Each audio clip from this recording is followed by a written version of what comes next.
Hi BookTube and welcome to a new video. As it's Tuesday, I'm doing my Friday reads. Go figure, that's what's happened to time under the lockdown.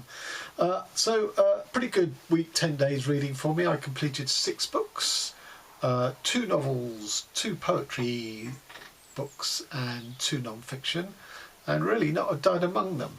So I'm going to start with novels because, as you know, that's where my heart lies. And the first one, a debut novel, but back from sort of the mid-2000s, from Robert, I say the mid-2000s, let me just check when, 2013, from Robert Perisic, who is a Croatian writer, still resident in Croatia.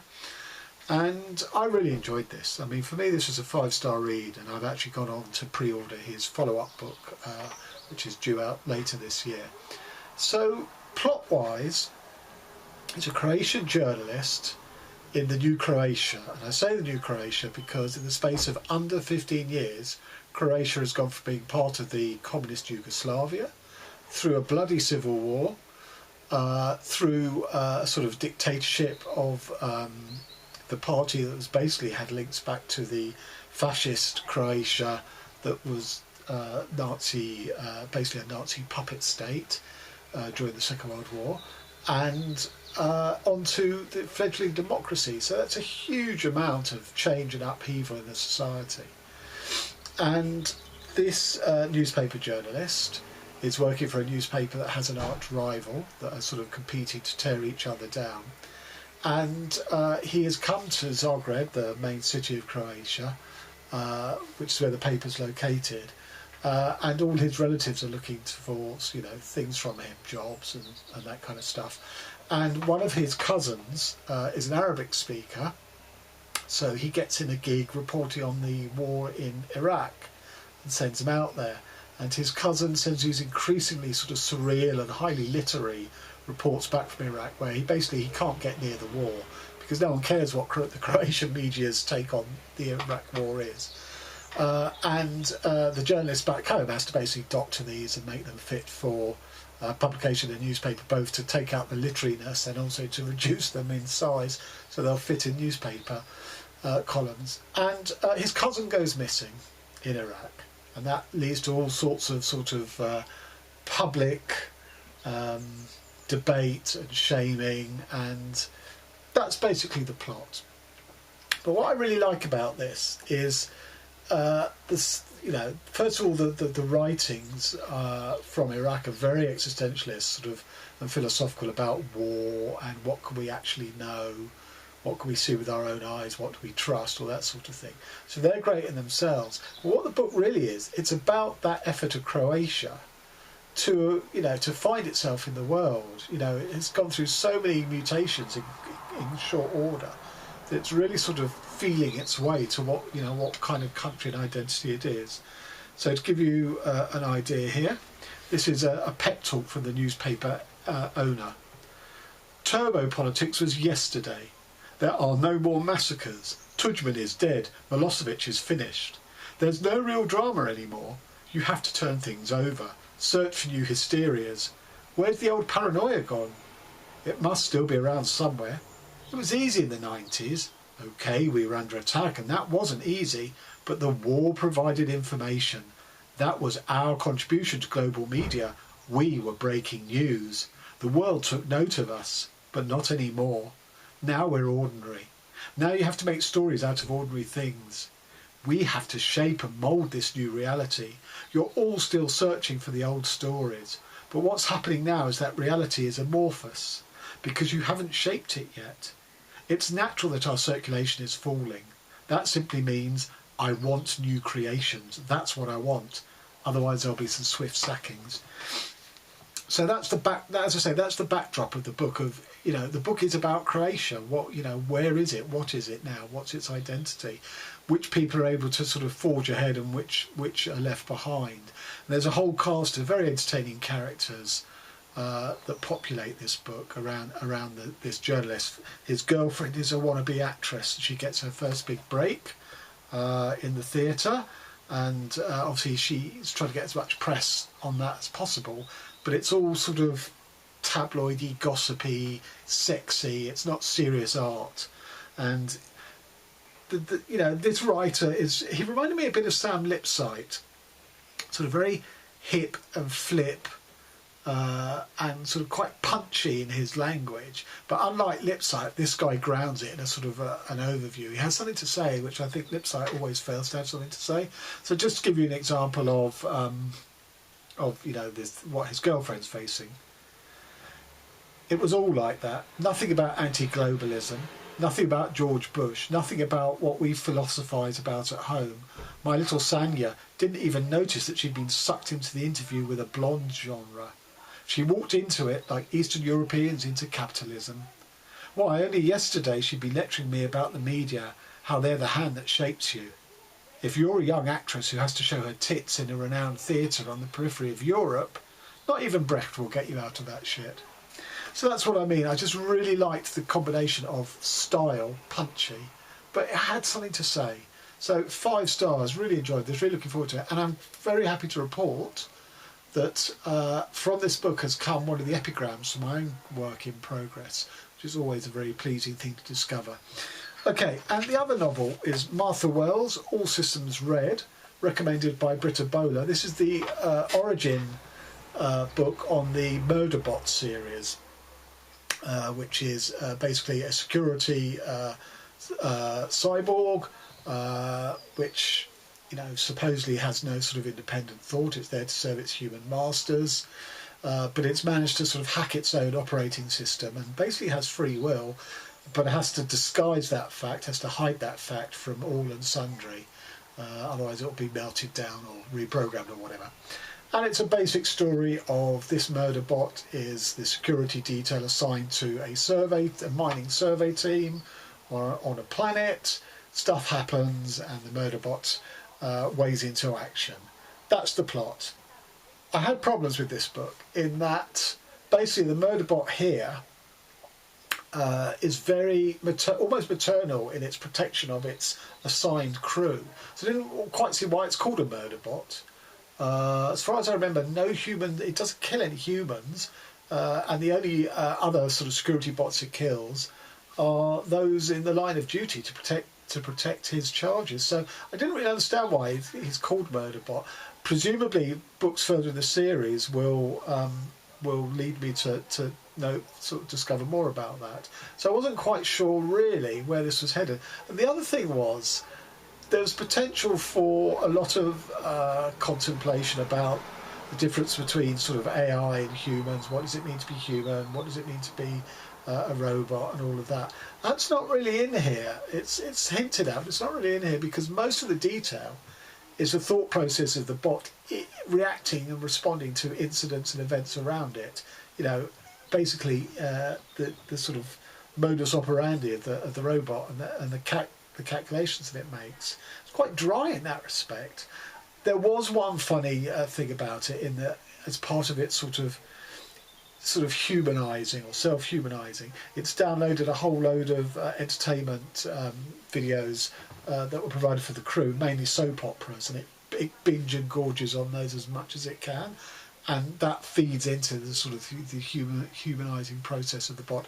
I did like that, but I didn't really know what to make of this because I'm not a great series reader. I had hoped that this was going to really grab me as a novel idea and that I'd be interested in reading ahead of the series. But, if I got the next book, it would only be on the premise that I really need to see why this damn thing's called a murder bot. And okay, then maybe if that is resolved to my satisfaction, I might then go and read further in the series. So I'm in two minds about this, and I probably won't come to any decision until next year. I gave this 3 stars. Okay, and on to the books of poetry. This is Lost Body, poems by Aimé Cesaire, who was a Guadeloupe poet and politician. Guadeloupe is a former French Caribbean colony which achieved its independence, and as part of that movement, Cesaire was very active politically, not only serving as, I think, the mayor of the capital, but he is credited with inventing the word negritude, of sort of investigating and reclaiming your sort of Africanness But it's different from the sort of Rastafari movement in Jamaica, which is of course another Caribbean island, because there it's very much about a return to Africa. Whereas for Cesaire it was no, we are, we must make our sort of Caribbean island, sort of shining beacons of Afro-Caribbean independent identity and being and thought. And a lot of the poems delve on that. They draw images of the island's fauna and flora, to stand up straight like the trees. But it also draws on sort of old sort of mysticism in a way that I imagine Marlon James's Black Leopard, Red Wolf does. But that does it entirely with a sort of a fantasy, a huge sort of doorstop of a fantasy novel, which I had no interest in reading. Whereas here in poems, I found it so much more affecting. The main the title poem, "The Lost Body," is stunning, and I'm just going to read you a very, very short excerpt from a poem called "Lay of Errantry." Exploded sky, flayed curve of flogged slaves' backs, grief treasure of the trade winds, shut book of spells, forgotten words, I question my mute past. So the poetry in here is great, but there's a huge added bonus in that these are illustrated by Pablo Picasso. So we have sort of line drawings, and we have at the start of every poem there's like lithographs. Obviously these are copies of the original, but just wonderful stuff. I mean, what an artifact this book is. I mean, that's a Picasso drawing of a sort of flower petal come sort of insect dragonfly wings. I mean, it's extraordinary. This is a beautiful artifact to own. And what really annoyed me was when I went onto Goodreads to find out about it, one of the earliest comments on the book was basically just cut and pasted most, if not all, the poems, which I thought was apart from the whole sort of copyright stuff and loss of income to the writer or the poet, the illustration, you can't cut and paste the illustrations. This is a beautiful book, worth owning as an artifact, but the poetry is great as well. And if you want to know how Picasso and Césaire sort of come to coincide, they were both obviously in Paris quite a lot. They were sort of appending their names to various petitions against sort of French colonialism and all that sort of thing. So although neither approached the other for this book, they knew each other, so that when someone brought them together for the project, that's what happened. So this was terrific, 4.5 stars. Anne Carson, The Autobiography of Red. So this is my third Anne Carson book this year. I've said many times I'm a fanboy. I assume this is one of her earlier works because it's a lot more streamlined. It's doing a lot less stuff with sort of strange and different sort of media approaches than the two other books I read this year, which is Decreation and Plain Water. And it was a lot more accessible for all of that. So it starts off with an obscure, sort of forgotten ancient Greek poet who we only have fragments of his work left. But he talks about Geryon, who was a sort of a dragon-like creature in Greek mythology. And that Geryon was slain by Hercules as one of his 12 tasks. And Hercules also took the opportunity to kill Geryon's faithful companion dog. So that's the start of the book, is reproduction of the fragments and a consideration of the context of those. But the bulk of the book is this Autobiography of Red. So it tells the story of a Geryon in the modern day, born into a family in America. He has, he's red and he has wings, so he stands out, he's other, he's alien, he's different. And his childhood at school, he spent sort of trying to disguise and cover himself up. He's sexually assaulted by his brother on their bunk beds, which sort of initiates him into his identity as we assume that Geryon is male, so as a gay, I was going to say a gay man. He's not a gay man, he's a gay dragon, I suppose. And then he meets Heracles, which of course is the Greek name for Hercules, or the Latin name for Hercules, and they form a friendship which then becomes sexual, and then Geryon has to return home to his mother, and that sort of splits them up. And although he pines for Heracles, it looks like they are torn asunder. And Geryon goes on this sort of episodic tour, ends up in Argentina, and we see him in a sort of a tango, the last sort of tango cafe in Argentina, but he bumps back into Heracles, with who has a partner there, and the three of them hook up and they go to Lima in Peru, which is high up in the Andes. Well, sorry, they go from Lima to high up in the Andes. There's this extraordinary image of a place in the mountains where just the rock formation is such that there's a hole that you can see the magma passing by, and that the locals, they bake their bread there, their lava bread, because of the heat. It's like an oven. It's an extraordinary image. This is just a beautiful tale. I'm not quite sure how it matches up to the fragments of the original poetry about Geryon, because there Heracles kills Geryon, and that doesn't happen in the story here. It's a love story. So, beautifully done. Quite simple, really. But I give this 4.5 stars. And on to the two works of non-fiction. This is called A Game of Two Halves. Famous football fans meet their heroes. And this was a book that was put together as a fundraising project for the UNHCR for their refugee crisis, financial help. And originally, last year in Non-Fiction November, we were given 4 prompts. And this was one of my 4, but I couldn't get to it then because this book I bought for my son, and he'd taken it off to university with him, and he brought it back over Christmas. But by then my sort of impetus to read it had sort of passed, really.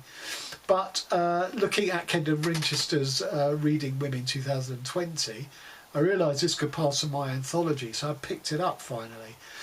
And the interesting thing about this book is it is celebrities from other fields talking to footballers who they admire or play for teams that they support. And the football stuff is pretty uninspiring. It's like, oh, what does it feel like to score a goal? What's it like to have the crowd cheer your name? Or what's it like to have the crowd boo you? All that sort of stuff, which you've heard 1,000 times. And no one's really ever given a sort of an interesting answer to, really.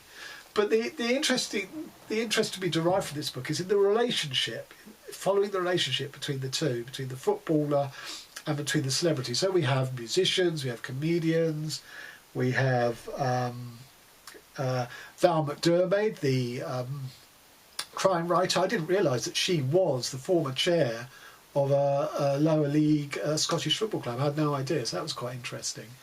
But just to sort of focus in on it. So there's 2 examples of comedians interviewing their football heroes, and they are so different one from the other. So one we have Ramesh, and I have to say I like both of these comedians as comedians. The first is Ramesh Ranganathan, who is interviewing a footballer from his team Arsenal called Hector Bellerin, who's Spanish, who is regarded as a bit of a character in football terms because he's vegan. He's quite unconventional. But Ranganathan makes it all about him. All of his sort of questions sort of direct back to himself, and he's trying to sort of extrapolate the feelings that he feels from after gigs, good gigs, bad gigs, whatever, playing in front of an audience, making them laugh. He's assuming that Bellerin feels something akin, and the problem is Bellerin is too weak a person to overcome that. In fact, Bellerin is not a very interesting person. I mean, footballers on the whole aren't, because they're pretty poorly educated, because they've sacrificed their studies in order to go and hone their skills at football from a very young age. On the converse side, there's the comedian called Omid Jalili, who's talking to an ex-Chelsea player and now current manager, although he wasn't the manager when this interview happened, Frank Lampard. Now, the first thing is Lampard is a middle-class footballer in the sense that he is the son of a footballer who sent Lampard Jr. to a private school, so he has a good education, he's not stupid. But what's more interesting is Jalili's response, because Jalili is so self-effacing and humble in the interview, in that he is genuinely interested and after Lampard's responses. There's almost no ego in Jalili, and I think part of that is because Jalili's also acted. He's been in films. He's used to being an actor, acting with other people, where you quite often have to give the power to the other character in a scene. And Jalili is so beautifully understated. He's not forcing himself, unlike Ranganathan. And I found that fascinating. And the only other thing I want to say about this book is the last essay is the most worthwhile, because it is conducted between David Lammy, who is an Afro-Caribbean Member of Parliament for a very Afro-Caribbean inner city constituency called Tottenham, where there's very little there in the way of, there's no international companies have offices there, for example. But what it does have is this world-renowned football club with a massive history over 100 years. That's the one thing it has. But a lot of that, obviously preceded the immigration that led to the development of the community of Tottenham. But Eric Dyer, who is the player, is very conscious of their role in the community. And Dyer is an interesting sort of outlier himself, because he is English, his parents are English, but he grew up and his formative years were in Portugal, where it's a completely different sort of attitude towards professional football. And he's much more, again, like Lampard, he's quite educated. When this interview took place, he was studying through the Open University for a degree in social sciences. And why the interview is so good is because they talk about community, race, the 2011 riots, which started in Tottenham because a local resident was killed by the police, was shot to death. And, he's asking Lammy about sort of economic theories of poverty and deprivation and all these sorts of things. It's it gives you hope that there are some sports stars who do actually raise their head above their own navels and care about the community that that they're representing. So it's not a great book. It is for charity. One thing I will say about it though is there's a poem right at the start written by Brian Bilston called Refugees, and as you read it, you think, oh, this is a bit hostile to refugees, but then when you get to the bottom of it, it goes, now read from bottom to top, and of course it reverses. It's so brilliantly written, it reverses all the sentiments and leaves you with a real sort of feeling. So that was great. So I gave this sort of 3.5. And finally, Samantha Harvey, The Shapeless Unease, A Year of Not Sleeping. Lucky Samantha if she's only had insomnia for a year. So I'd read Samantha Harvey's novel Wilderness, which is ostensibly about a man with Alzheimer's sort of going back to where he grew up and sort of recollecting as best he can. It didn't do anything for me. I didn't enjoy it. And although she got some great praise for a book that's something called like The Wind of the North or something, that's sort of a historical novel, and I very, very rarely feel like ever indulging in historical novels, especially the further back in time they go. So, I had no preconceptions about Samantha Harvey. I'd heard of her, I'd read her, I was ho-hum about her, but this book was recommended to me over Twitter by a fellow writer called Lee Wright, who's not on BookTube or anything. And I'm very glad he did, because this is superb. This is a 5-star read. Now, a lot of the stuff about insomnia, if you are insomnia, you go, yeah, I recognise that, I know what you're talking about, that's exactly how I feel. That's how my brain works after 3 hours of lying in bed, all that sort of thing. Do you get up? Do you stay in bed? All that sort of thing.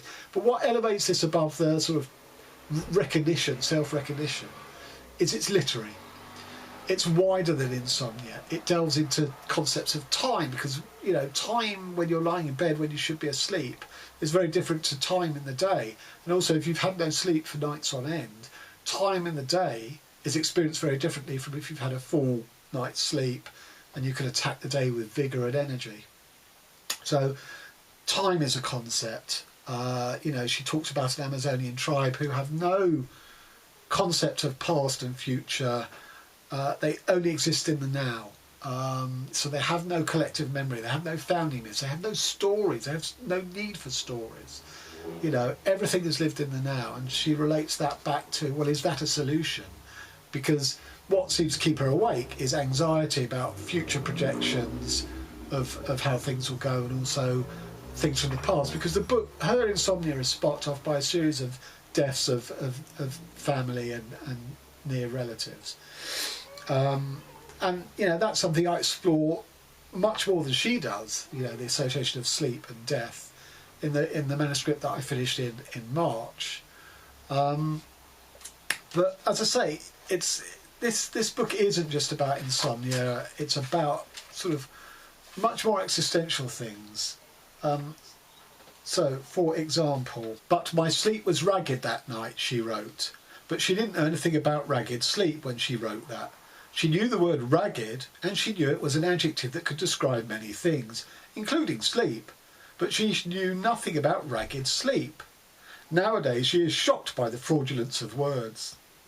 Every word claims an authority, and every word craves to be believed, and we read others' words and we find something to relate to, solace in a shared experience.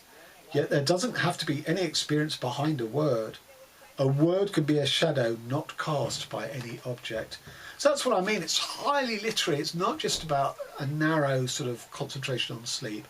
It is a sort of an existentialist meditation, and it's brilliant. So, you know, one of the things is that pieces of advice she gets is, if you can't sleep, get up and do something unchallenging, such as do a jigsaw. Tower of London Remembrance is a wooden puzzle with a few novelty pieces, all war-themed. A piece of puzzle in the shape of a rifle, then another in the shape of a soldier, and one in the shape of a boot, a helmet, a tower, a horse. I didn't know my life would ever come to burying a boot-shaped puzzle piece in the Gherkin, which is a building in London, at 2:30 a.m. There are some moments of life that arrive as if they have nothing to do with me, like postcards falling on the doormat. I can watch myself living them, their weirdness or mundaneness. So, you know, it's that concept of, you know, life is to be cherished. We get things done, we achieve things during the day. But because she can't sleep at night, she's told to do something non-challenging, doing a jigsaw. But then, you know, she's doing the jigsaw at 4 o'clock in the morning. She's going, is this what my life has become? You know, doing non-challenging things, somehow to bargain and negotiate in order to have the energy to do something challenging, you know, during the hours of daylight. Fabulous. A really tremendous book. I so enjoyed it. So a really good reading week. Oh, I ought to say also, I got another epigram out of this. So I actually need 3, because there's 3 parts of my work in progress. And these 2 books in the same week provided me numbers 1 and 3. I just need one for my middle section. So, Our Man in Iraq, by Robert Perisic, 5 stars. Martha Wells, All Systems Red, the first in the Murderbot series, 3 stars. Aimé Cesaire, Lost Body Poetry, illustrated by Pablo Picasso, 4.5 stars. And Carson, Autobiography of Red, I think 4 or 4.5, I can't remember what I said now. A Game of Two Halves, 3 stars. And the wonderful The Shapeless Unease, highly recommended, especially if you're an insomniac, or a writer even. Samantha Harvey, 5 stars. Okay, thanks very much. Till next time.